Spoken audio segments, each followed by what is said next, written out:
Give him the microphone to take over and introduce the man of the moment. Thank you very much, sir.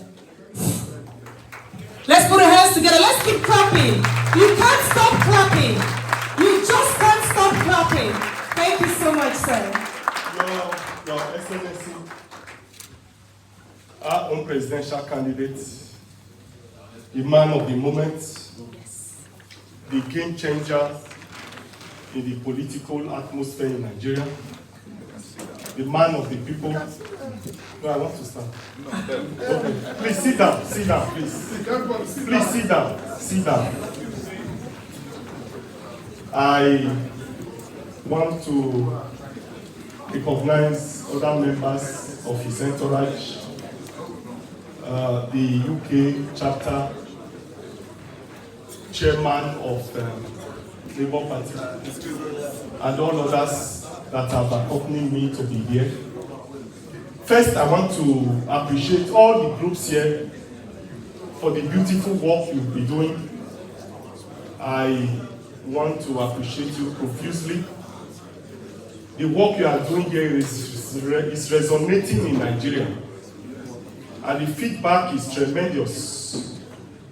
You'll be doing a very beautiful job, even though you are not going to be able to vote, but I know that some of you will vote and will join us in the campaign. I've got that feedback.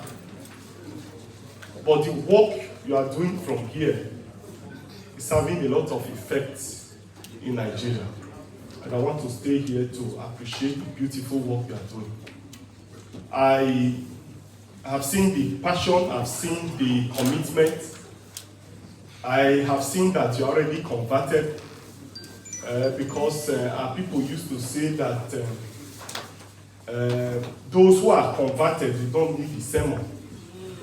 Those who need the sermon are those who are yet to be converted.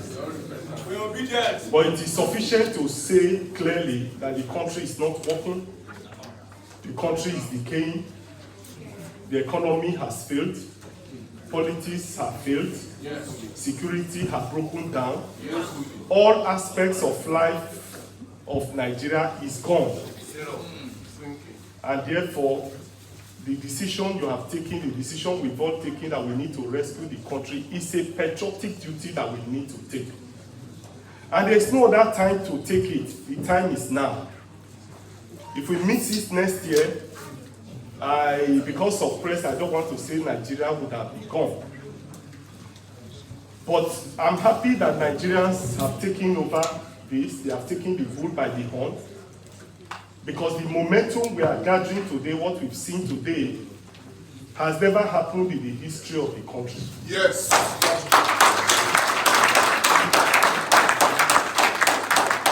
This is the first time people are keen into a political movement. People are contributing their money. People are driving the process. Yes. And this has been our dream in Labour Party. Yes.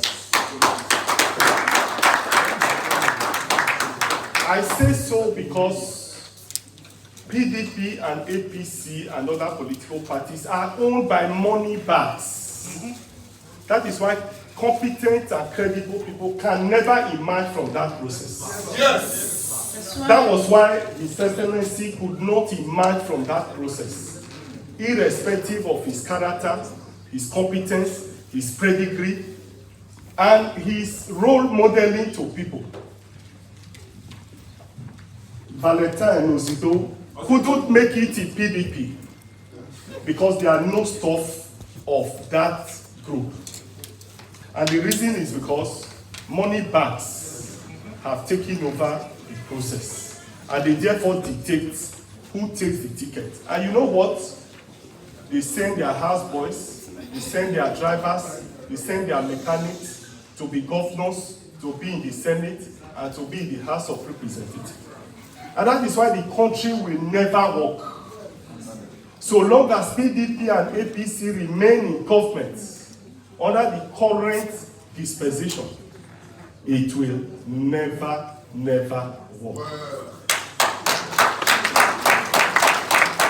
And that was why for us in Labour Party, we decided that we are going to have a people-oriented party.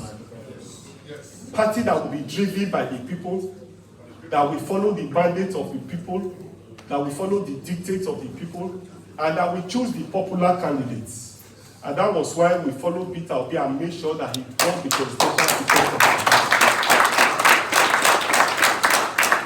And that's why we also ensured, because we know that Peter Obi cannot do it alone. That's right. If he becomes president without House of Rep members, without senators and others, he will face a lot of challenges. The energies we would have channeled into rescuing and working for the country will be channeled into fighting and fighting and fighting.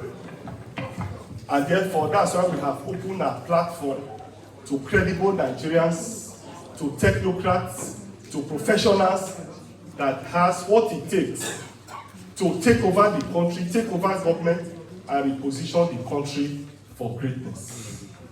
Our country has what it takes to be a great country. Yes. The human and natural resources is there. What has been lacking is proactive, vibrant, and articulate leadership that will harness our resources and put the country on the path of growth and development. And today we have found that man who can change the narrative. That's right.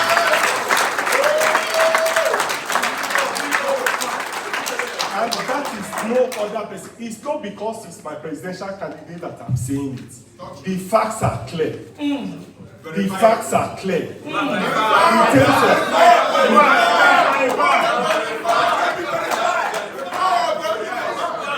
In terms of character, in terms of competence, in terms of capacity, in terms of credibility, there's no other person that has it. He is the only one that has it. The other two leading presidential candidates, whether Atiku or Tinubu, name them, cannot give us anything. And therefore, I want to appeal to you that you should not rest on your oars, because it is not over, not until it is over. I know that you have been working so hard. We have been working so hard. I don't sleep 5 hours a day because of the enormous responsibility and work. You know, the Labour Party was a small party. With Peter Obi coming to join, it has become a movement, it has become a mega party. Yes. And that entrusted on us huge responsibility to organize, reorganize, and reposition so that we can win.